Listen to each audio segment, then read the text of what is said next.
So should you have talkover music when you're not talking up a ramp during a song at a wedding or a live event? Hi, it's Bill. This is Creative License, and that is a question that was asked to me by more than a few DJs. And I think they're a little surprised by my answer, because normally when guys ask me questions, they want to hear, yeah, you're right, you're smart, and yeah, I suppose in the situation, they could be right. And more than likely, they're very smart, because they are. I mean, people aren't not smart, right? But I have a different take on that. Hi, it's Bill, and my sponsors would love to thank you for being a part of this wonderful little thing that I'm doing, Creative License. Sponsors like Electro Voice, the greatest speakers and microphones in the world. Promo only, a wonderful music subscription service for DJs and professionals. Unbelievable. DJ Event Planner, the greatest CRM for DJs and DJs companies to make sure that your clients are taken care of, and gives an extra level of service that you might not be able to do on your own. Of course, Disc Jockey News. If you have not been a part of Disc Jockey News, you haven't paid for the small amount of money it would take to be a part of the subscription service. You're doing yourself a disservice. There's lots and lots of great content there. And of course, my workshop, The Entertainment Experience, one of which is coming up in November in Minneapolis. If you want to know more about it, reach out to me, entertainment-experience.com, or just message me. My cell phone number's on the web somewhere, so just go look into that. So, music played over you while you make announcements. A lot like the radio stations, you know. One of the first things that we're taught we're in radio is dead air is not your friend. Dead air is the enemy, which I disagree with wholeheartedly.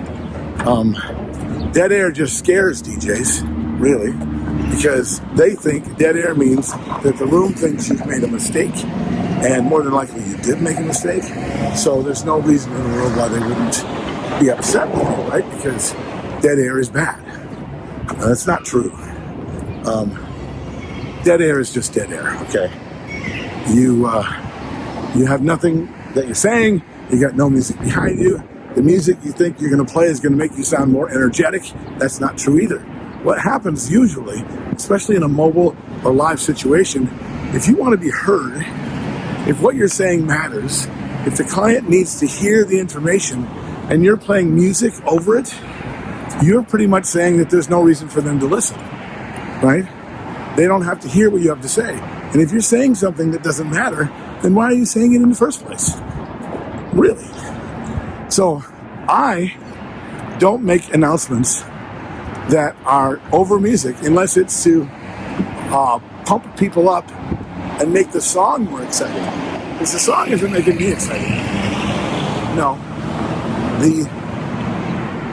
The music is already exciting. I am just pushing it higher so the audience will play along, right? Very much like a band does when they say, clap your hands, stomp your feet, sing along. But when it's an announcement about it's time for dinner, or here is the best man, the maid of honor, ladies and gentlemen, Michael, right? When I bring the music down and there is a pause of sound from my speakers, it will get the attention of the room. It does part of the work for me. And when I then ask for their attention, they've heard me ask, and they get to choose whether or not to give it to me. Now, how you get a room's attention, how you get them to pay attention and do what they're supposed to do, that's a whole different thing, and the reason why I have a workshop. Okay, to be able to command the attention of a room takes some skill, takes some practice. And those people that use music behind them for everything they do, usually are kind of trying to hide behind the idea that they think they're not powerful enough to get the attention, right?